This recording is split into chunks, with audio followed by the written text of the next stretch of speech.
Hello everyone. Welcome to the daily economy capsule.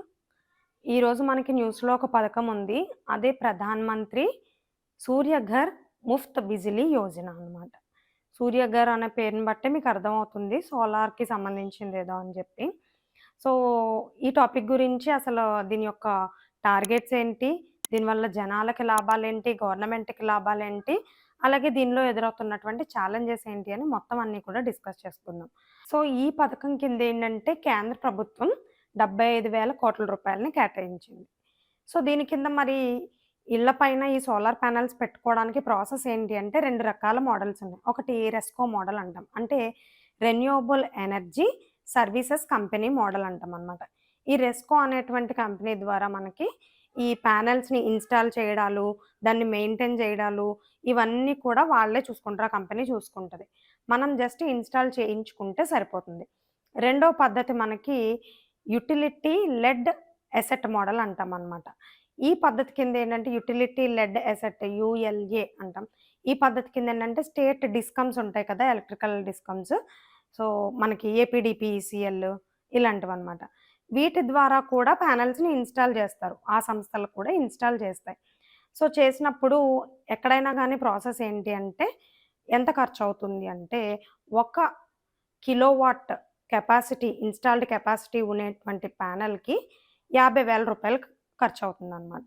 అలా up to 2 kilowatts వరకు అయితే కనక, ఈ 2 మోడల్స్‌లో ఏ మోడల్‌లోనైనా సరే 60% సబ్సిడీ ఇస్తారు. కేవలం ఈ హౌస్ హోల్డ్ వాళ్ళు 40% మాత్రమే చెల్లిస్తే సరిపోతుంది.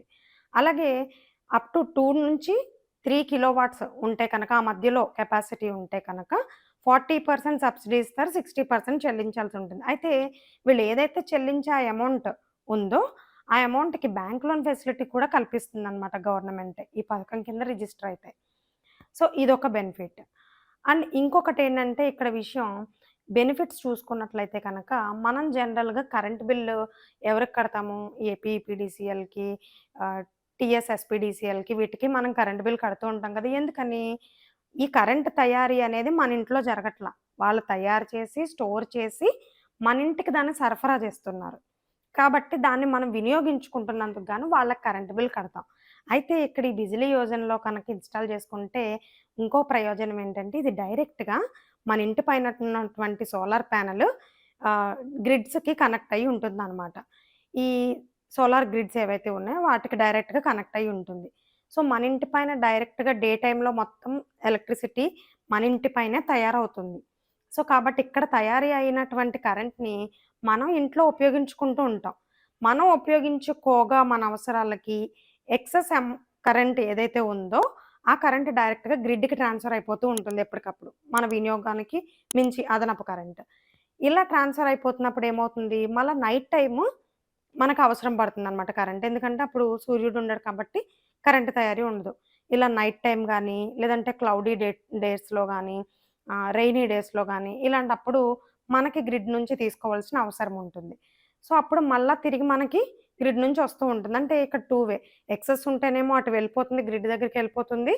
ఆహ్, మన దగ్గర లేనప్పుడేమో అక్కడి నుంచి గ్రిడ్ నుంచి మనకి డైరెక్ట్‌గా వచ్చేస్తుందనమాట ఆటోమేటిక్‌గా.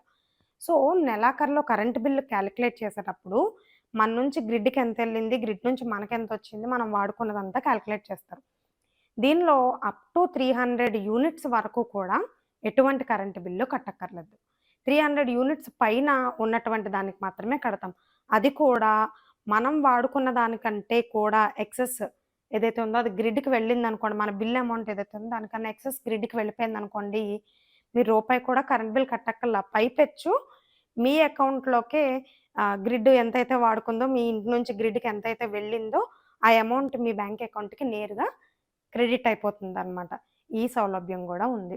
సో, దీనివల్లేంటంటే నెల నెల మీరది ఆ డబ్బులు ఆదా చేసుకోవాలి, మిగిల్చుకోవాలి, గ్రిడ్ నుంచే మీరు ఆదాయం పొందాలి అనుకుంటే కనుక, కొంచెం కరెంట్‌ని ఆచితూచి వినియోగించుకుంటే కనుక, జాగ్రత్తగా వాడుకుంటే 300 యూనిట్ల వరకే వాడుకుంటే, మీరెటువంటి బిల్లు కట్టక్కర్లేదు. పైపెచ్చు ఎక్సెస్ గ్రిడ్‌కి వెళ్ళిన దానికి మీకే క్రెడిట్ అవుతూ ఉంటుంది. ఇదొక బెనిఫిట్ అనమాట. అండ్ ఇంకొకటేంటంటే, ఈ పథకం ద్వారా నేరుగా దేశంలో 17,00,000 మందికి నూతన ఉద్యోగాలు కల్పించబడతాయన్నమాట. ఎంప్లాయ్‌మెంట్ జనరేషన్ జరుగుతుంది. 17,00,000 జాబ్‌లెస్ పీపుల్‌కి. ఇది ఒక బెనిఫిట్. అండ్ ఇంకొకటి కరెంట్ సిట్యుయేషన్ జూసుకుంటే మన దేశంలోని రెన్యూవబుల్ ఎనర్జీ సోర్సెస్‌కి సంబంధించి ఆల్ రెన్యూవబుల్ ఎనర్జీ సోర్సెస్ నుంచి అంటే విండ్ ఎనర్జీ కావచ్చు, బయో పవర్ కావచ్చు, అలాగే టైడల్ ఎనర్జీ కావచ్చు, సోలార్ ఎనర్జీ కావచ్చు, ఇవన్నీ కలుపుకొని మనకిప్పుడు ఇన్‌స్టాల్డ్ కెపాసిటీ 199 గిగావాట్స్ కెపాసిటీ ఉందన్నమాట. దీనిని 2030 నాటికి 500 గిగావాట్ కెపాసిటీకి పెంచుకోవాలి అని చెప్పి టార్గెట్‌గా పెట్టుకున్నాం. అదే దీనిలో సోలార్ ఎనర్జీని ఎక్స్‌క్లూజివ్‌గా చూసుకున్నట్లయితే 89 గిగావాట్స్ సోలార్ ఎనర్జీ కెపాసిటీ ఉంది. 89.43 గిగావాట్స్ ఉందన్నమాట. సో, దీన్ని ఈ పథకం ద్వారా ఎక్స్‌క్లూజివ్‌గా అంచనాల ప్రకారం 2026 కల్లా అంటే రానున్న 2 ఏళ్లలోనే అదనంగా ఇంకొక 40 గిగావాట్స్ వాల్యూ యాడ్ ఆన్ అవ్వనుంది అని చెప్పి టార్గెట్‌గా పెట్టుకున్నారు. సో, ఇదే కనుక జరిగినట్లయితే ఈ పథకం ద్వారా 2070 నాటికి మనం నెట్ జీరో ఎమిషన్స్ ఏదైతే టార్గెట్‌గా పెట్టుకున్నానో దాన్ని రీచ్ అవ్వడము, అలాగే 2030 నాటికి ఏవైతే 500 గిగావాట్ టార్గెట్‌గా పెట్టుకున్నామో రెన్యూవబుల్ ఎనర్జీలో దానికి రీచ్ అవ్వడానికి కూడా ఈ పథకం ఎంతగానో దోహదపడుతుందనమాట. ఇవి బెనిఫిట్స్. మరి దీనిలో ఎదురయ్యేటువంటి ఛాలెంజెస్ ఏంటి అని చూసుకున్నట్లయితే, మొట్టమొదటి ఛాలెంజ్ వచ్చి చాలా స్టేట్స్‌లో చాలా కమ్యూనిటీ వైస్‌గా కావచ్చు, కొన్ని రకాల స్కీమ్స్ కింద ఈ ఎలక్ట్రికల్ సబ్సిడీ అనేటువంటిది ఇస్తున్నారు. అప్ టు ఇన్ని యూనిట్స్ వరకు మీరు పే చేయక్కర్లేదు. ఆంధ్రాలోనే చూసుకున్నట్లయితే ఎస్సీ, ఎస్టీ కమ్యూనిటీస్‌కి వాటికి కూడా కొంత సబ్సిడీ అనేది ఉంది. సో, ఈ సబ్సిడీ అందుకుంటున్నటువంటి వర్గాలు ఏవైతే ఉన్నాయో వీళ్ళు ఎలక్ట్రిసిటీ కోసం మళ్ళీ ఇప్పుడు ఈ సబ్సిడీ కొత్త సబ్సిడీ కోసం ప్యానెల్ పెట్టించుకొని, లోన్ తీసుకొని, ఖర్చు పెట్టుకొని, డబ్బులు ఖర్చు పెట్టుకొని ప్యానెల్‌లు పెట్టించుకోవడం అనేటువంటి దాని మీద ఇంట్రెస్ట్ చూపించరనమాట. ఇప్పుడు కొత్తగా ఇన్‌స్టాల్ చేసుకోవడానికి. ఎందుకంటే ఆల్రెడీ ఇక్కడ కూడా నార్మల్ ఎలక్ట్రిసిటీలో కూడా మనకి థర్మల్ ఎనర్జీలో కూడా వాళ్ళకి బెనిఫిట్స్ అందుతున్నాయి. సో, కాబట్టి ఇంట్రెస్ట్ చూపిచ్చారనమాట. ఇది ఒకటి. రెండో ఛాలెంజ్ ఏంటంటే అతి పెద్ద ఛాలెంజు ఇప్పుడు మనకి సమ్మర్‌లో అయితే బానే ఇబ్బంది లేకుండా సోలార్ ఎనర్జీ అనేది ప్రొడ్యూస్ అవుతుంది. మరి వర్షాకాలంలోని, శీతాకాలంలోని అంటే ఎండ రాని రోజుల్లో పరిస్థితి ఏంటి అని చూసుకున్నట్లయితే మన ఇంటి మీద ఉన్నటువంటి ప్యానెల్స్ ద్వారా అంత ఎనర్జీ జనరేట్ అవ్వట్లేదు. అప్పుడేం చేస్తాం డైరెక్ట్‌గా గ్రిడ్ నుంచే తీసుకోవాలి. సో, ఒకేసారి ఈ ఎనర్జీ అనేటువంటిది ఆయా సీజన్స్‌లోని, ఆయా పర్టిక్యులర్ రోజుల్లో ఏమవుతుందంటే, మొత్తం ఈ ప్యానెల్స్ ఇన్‌స్టాల్ చేసుకున్న వాళ్ళందరికీ గ్రిడ్ మీద భారం పడిపోతుంది. సో, ఒకేసారి గ్రిడ్ దాన్ని మేనేజ్ చేయగలదా అనేటువంటిది పెద్ద క్వెషన్ మార్క్‌గా ఉందన్నమాట. ఎందుకంటే మధ్యలో ఎక్కడ స్టోరేజ్ అవ్వట్ల. దీన్ని ఒక చోట స్టోరేజ్ చెయ్యట్ల మనం. డైరెక్ట్‌గా ఇంటి నుంచి గ్రిడ్‌లకే కనెక్షన్ ఉంది.